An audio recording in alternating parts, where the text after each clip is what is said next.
Üks lennukikandja lahingugrupp kulutab ühe päevaga rohkem logistilisi ressursse, kui enamik armeesid suudab nädalaga liigutada. 17 000 toidukorda, 100 000 gallonid reaktiivkütust ning lakkamatu järelvarustus, remont ja koordineerimine ulatuvad üle tuhandete miilide vee. Ja see on vaid ühe formatsiooni töökorras hoidmine. See on osa, millest enamik inimesi Ameerika puhul aru ei saa. 5000 miili avamerd ei huvitu sellest, kui võimas sa oled. Iga impeerium, mis üritas Ameerika Ühendriike survestada, lähtus samast eeldusest, et jõud otsustab tulemused. Aga nad põrkuvad millegi palju vanemaga kui jõud. Geograafiaga. Aga enne kui Ameerikal oli sõjavägi, oli tal juba kaitsesüsteem. 2 ookeani, 1 isemajandav manner ja kaart, mis neelab surve enne, kui see suudab kahju teha. Ja 50 aasta jooksul on iga katse seda süsteemi murda läbi kukkunud. Poliitikud ei saa sellega läbi rääkida. See seab piiritingimused. Ja just seal jooksevad Lähis-Ida ambitsioonid vastu kiviseina.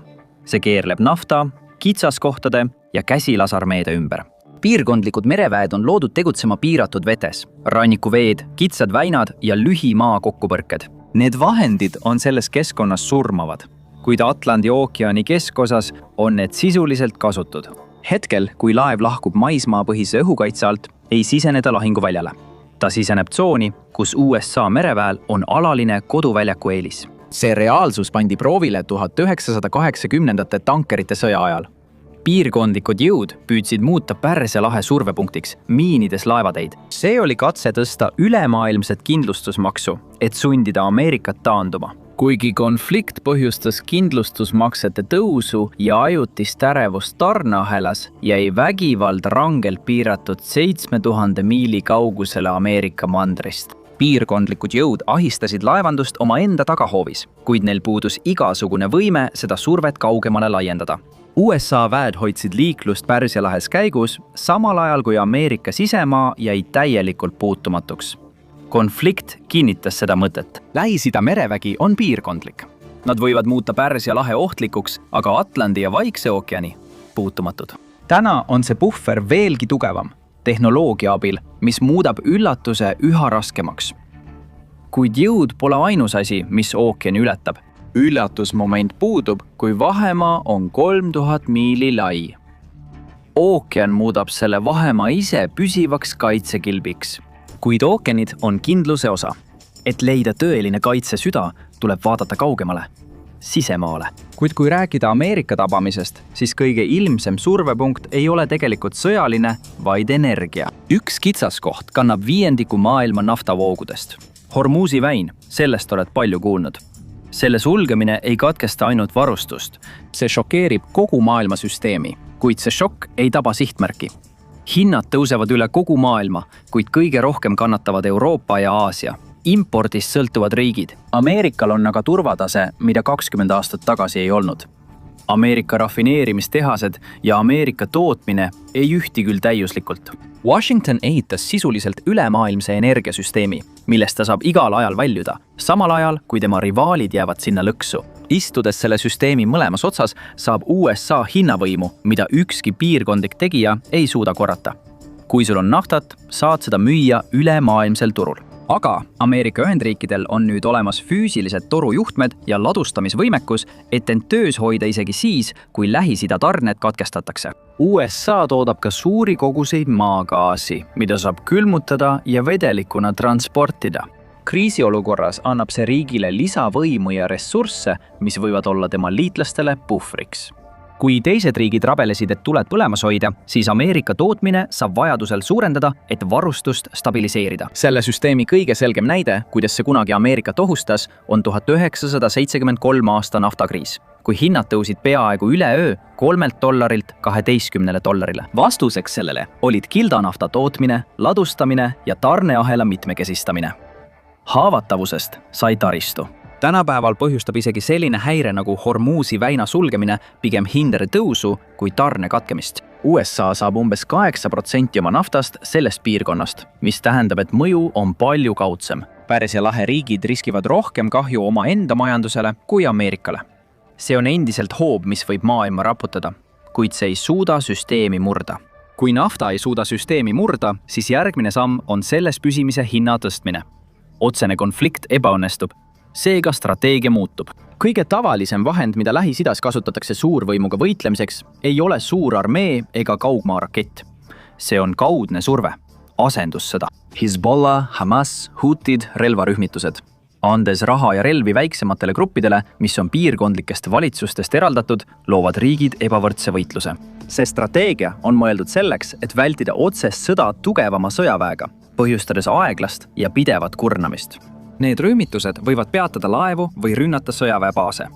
Nad ei püüa Ameerikat võita, nad püüavad seda kurnata. Odavad droonid, improviseeritud rünnakud, pidev surve, et muuta iga konflikt kulukaks. Iga kord, kui odav droon lastakse alla $1 miljoni raketiga USA mereväe laevalt, on see arvestus käsilasrühmituse kasuks. See muudab kaitse kulukaks kurnamiseks. Nad saavad kohaloleku hinda tõsta. 1983 aasta Beiruti kasarmute rünnaku ajal kasutas kohalik rühm veoautopommi, et tappa 241 Ameerika sõjaväelast. Nad tõestasid, et suudavad hiilida mööda tavapärastest turvameetmetest ja põhjustada sihtmärgilt tohutult palju surmasid. Ameerika tabas kohutav inimtragöödia ja sõjavägi oli sunnitud sellest Liibanoni piirkonnast lahkuma. Aga kui sa vaatad lähemalt, siis see rünnak paljastas strateegilise platoo, punkti, kus väikese rühma jõud lihtsalt põrkub klaaslaega. Võit oli ainult kohalik. See ei põhjustanud Ameerika võimu lagunemist.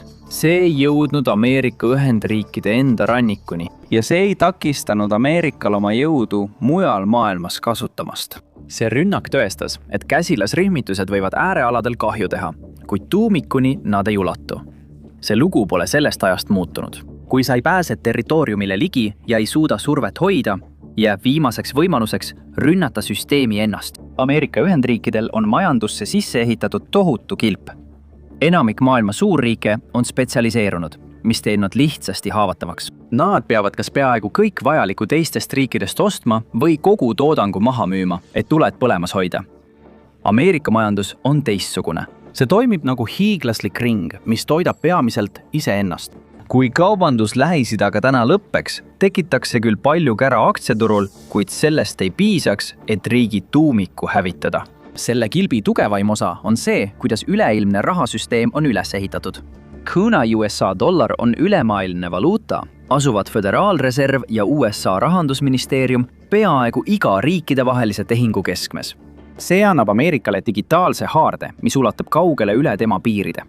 Kui ta soovib, võib ta katkestada rahavood ükskõik millisele rühmale või riigile, kes üritab probleeme tekitada. Ja selle digitaalse kilbi jõud tuli ilmsiks 2012 aastat. Pärast USA ja Euroopa survet lõikas SWIFT-süsteem, mida pangad kasutavad suhtlemiseks, mitmed suured Iraani pangad võrgust välja. Ei olnud vaja mereväge ega rakette. See oli digitaalne tõrjumine ülemaailmsest finantssüsteemist. Mõju oli kohene ja tõsine, piirates Iraani võimalusi raha rahvusvaheliselt liigutada ning suurendades survet nende enda majandusele. Iraani naftaeksport langes ühe aastaga umbes 40%, jõudes viimaste aastakümnete madalaimale tasemele. Välispangad Riyadis, Abu Dhabis ja teistes Pärsia lahe riikides hoiavad triljoneid USA dollareid. Iga tehing, milles kasutatakse neid dollareid, liigub lõpuks läbi Ameerika finantsinfrastruktuuri. Washington ehitas torud, mille kaudu raha liigub. Kuna kõik need tehingud peavad lõpuks läbima Ameerika kliiringusüsteemi või CHIPSi, on USA-l sisuliselt võimalus katkestada raha liikumine, mida kasutatakse piirkondlike rühmituste rahastamiseks. Kui mõni Lähis-Ida riik püüab dollarit mõjutada, muudab ta lihtsalt omaenda säästud vähem väärtuslikuks. See on nagu finantsiline vastasseis, kus mõlemad pooled võivad haiget saada, kuid USA on see, kellel on sõrm päästikul. Raha on võimas relv, kuid see on kasutu, kui sinu vaenlane saab ühe klõpsuga sinu pangakonto sulgeda. Alates 2026 aasta novembrist nõuab SWIFT-süsteem piiriüleste maksete jaoks palju üksikasjalikumat ja struktureeritud teavet. See muudab varjatud võrgustikel raha liigutamise veelgi raskemaks, ilma et USA rahandusministeerium seda märkaks. Ja kuna USA-s asuvad maailma kõige sügavamad finantsturud, ei murra survesüsteemi. Süsteem lihtsalt neelab selle alla. Kui väiksemad majandused saavad löögi, kukuvad valuutad. Kui USA saab löögi, suunatakse rahavood lihtsalt ümber ja inimesed, kes üritavad raha varjata, paljastatakse. Kui mõni Lähis-Ida riik prooviks USA-le haiget teha, müües suuri koguseid USA riigivõlakirju, satuksid nad likviidsuslõksu. turg on nii sügav, et isegi koordineeritud müügilaine neelatakse alla teiste investorite poolt, kes otsivad turvalisust. Müüjal jääb vähe alternatiive, kuhu suures mahus kapitali paigutada. Tegelikult muudab see laiaulatuslike majanduslike rünnakute pidamise USA vastu pikema aja jooksul äärmiselt raskeks. Kaubandussõda või embargo võib küll kasumit vähendada, kuid see ei suuda riigi müüre maha murda. Sellegipoolest on see kaitsekilp teatud aeglase surve all. Teised riigid püüavad luua oma süsteeme, et SWIFTist mööda minna. Nad testivad dollari tugevust. Kuid majandussurve on vaid üks selle süsteemi kihtidest. Kesk-lääne tohutud farmid toodavad piisavalt toitu, et toita kogu riiki ja ülejääk eksporditakse üle maailma. Ameerika jõgede süsteemi tohutu suurus lisab riigi kaitsele teise kihi. Isegi kui sadamad kaovad, ei lagune sisemaa laiali. See lihtsalt suunab end ümber. Üks Mississippi jõe pargas suudad vedada sama palju kaupa kui 15 puistevagunit või 60–70 poolhaagisega veokit. Aga tegelik küsimus pole mitte mahutavuses, vaid järjepidevuses. Need siseveeteed võimaldavad riigil hoida tarneahelad töös isegi siis, kui kõik rannikul asuvad sadamad oleksid suletud. Sisemaa saab jaotust ümber suunata sisemiste marsruutide kaudu, mida ükski välisriigi merevägi ei saa lihtsalt blokeerida. Häireid saab tasandada, samal ajal kui teised riigid näevad oma kaubanduse peatumist veepiiril.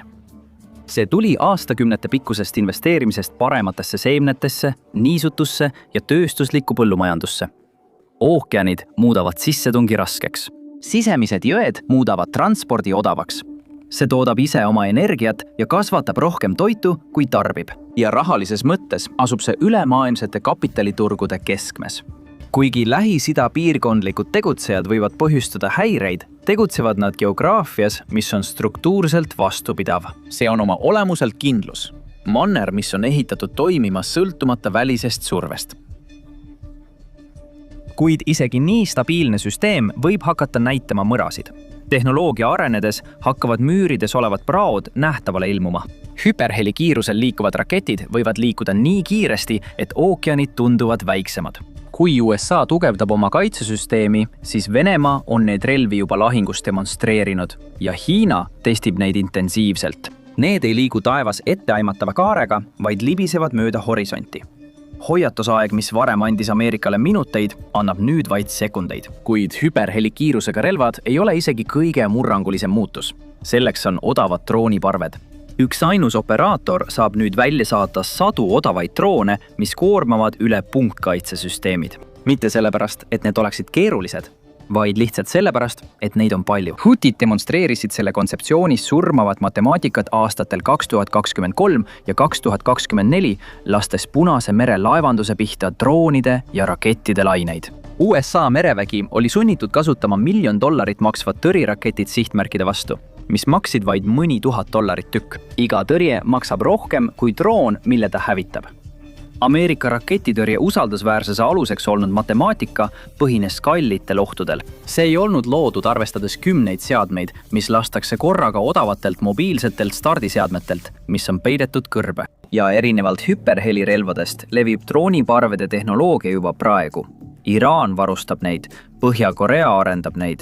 Sisenemisbarjäär on piisavalt madal, et mitteriiklikud osalejad kasutavad neid juba laialdaselt. See, mis algas Lähis-Ida taktikana, muutub üsna kiiresti ülemaailmseks. Ja küberrünnakud, neid ei piira ookeanid. Nad võivad rünnata elektrivõrke ilma laeva või lennukita. Küberprobleemi füüsiline versioon on veelgi raskemini kaitstav. 95% rahvusvahelisest andmevahetusest, finantstehingutest, sõjalistest sidepidamistest ja luureinfost liigub läbi veealuste fiiberoptiliste kaablite. Neid on umbes 400, mis ületavad ookeani põhja ja need on enamasti jälgimata, raskesti kaitstavad ning kergesti läbi lõigatavad. Venemaa on juba tabatud allveelaevade paigutamisel kaablite marsruutide lähedale. Koordineeritud kaablite läbilõikamise kampaania ei pea isegi Ameerika rannikule jõudma. Vaja on vaid katkestada ühendused, mis panevad finantssüsteemi toimima. Dollari jõud sõltub teda kandvast infrastruktuurist. See infrastruktuur asub ookeani põhjas ilma valveta. Ja teiste suurriikide aeglane eemaldumine USA dollarist on proovikivi finantssüsteemile, mis on riiki nii kaua kaitsnud. Hiina, Venemaa ja Pärsia lahe riigid ehitavad maksesüsteeme, mis on loodud SWIFTist täielikult mööda minema. Saudi Araabia on juba aktsepteerinud mitte dollarites tehtud naftamakseid. Dollari domineerimine ei olnud kunagi loodusseadus. See oli Ameerika võimu ja alternatiivide puudumise tagajärg. Need alternatiivid, mida nüüd ehitatakse, aeglaselt, sihikindlalt ja ajakava mõõdetakse aastakümnetes, mis ongi põhjus, miks see ei jõua esiuudistesse. Need ohud ei näe samasugused välja. Mõned neist on tehnilised, mõned füüsilised, kuid neil on üks ühine omadus. Ükski neist ei pea üle maailma ulatuma, et kahju teha. Kui probleemiks oli energia, leidis see kilda gaasi ja naftat. Kui probleemiks oli kaubandus, paigutas see oma tarneahelad ümber. Sellist süsteemi ei murra otse. Sa ootad, kuni see muutub millekski muuks. Lähis-Ida jooksis vastu sama seina, mille vastu põrkub iga vastane. Mitte Ameerika võim, vaid Ameerika geograafia. Ja selle üle ei saa läbi rääkida. Aitäh, et täna minuga liitusite. Loodan, et teile meeldis video. Kui soovite näha rohkem selliseid videoid, siis palun kaaluge tellimist ja pange teavitused sisse. See tõesti teeb vahet. Aitäh veel kord ja kohtume järgmisel korral Mapbackis.